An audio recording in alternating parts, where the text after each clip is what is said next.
Mother of Nirbhaya in the 16 December gang rape case, speaking exclusively to NNIS, said that the fast-track courts had no effect on the speeding up of justice system in the country.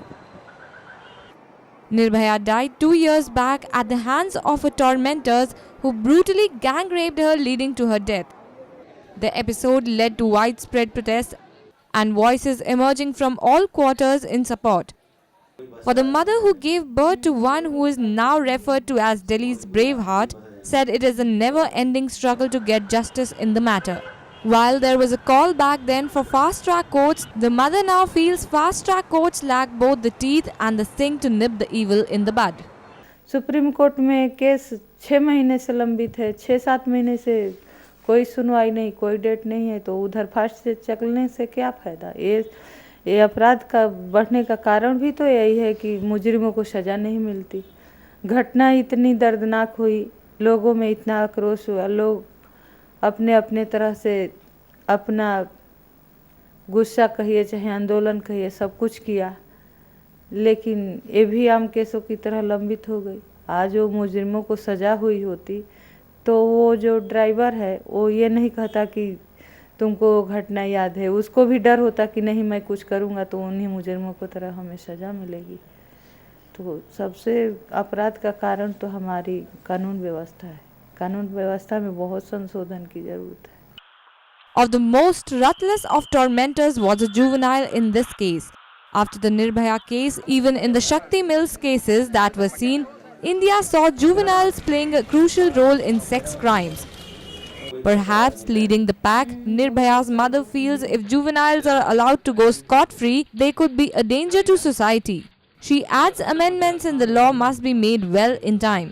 बिल्कुल बिल्कुल, हम तो तब से अब तक चिल्ला रहे हैं। अब तक हम कहीं भी जाते हैं, मीडिया से भी बात करते हैं तो हम कहते हैं, हम ये नहीं कहते हैं कि किसी नाबालिग को पकड़ो फांसी दे दो, लेकिन हमारा ये कहना है हमें 18 से 16 से नहीं मतलब, लेकिन हमारे कहने का मतलब है कि 16 साल और 18 साल के बीच अगर कोई बच्चा चाहे लड़का, बच्चा कहना ही गलत है, ऐसा अपराध करता है तो उसको उस अपराध के हिसाब से, उसके क्राइम के हिसाब से उसको सज़ा मिलनी चाहिए।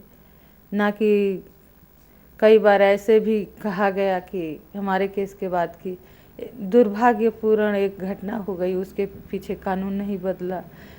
आज 2 साल में कितने ही घटनाएं हुई, कितने नाबालिग उसमें आए, कितने छूटे, तो उस कानून में बदलाव की बहुत ज़रूरी है। इसका ये नहीं कि लड़कियों को ही फ़ायदा है, उस उम्र के लड़कों को भी फ़ायदा है, क्योंकि हाँ,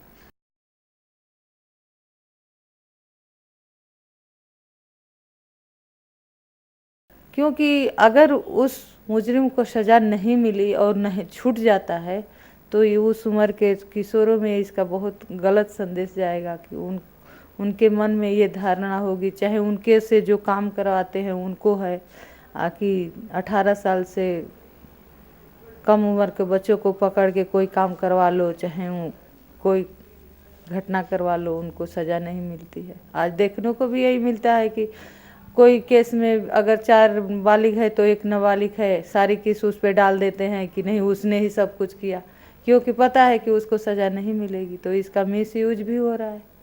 तो इसलिए जुवेनाइल के कानून में भी बदलाव और संशोधन की ज़रूरत है।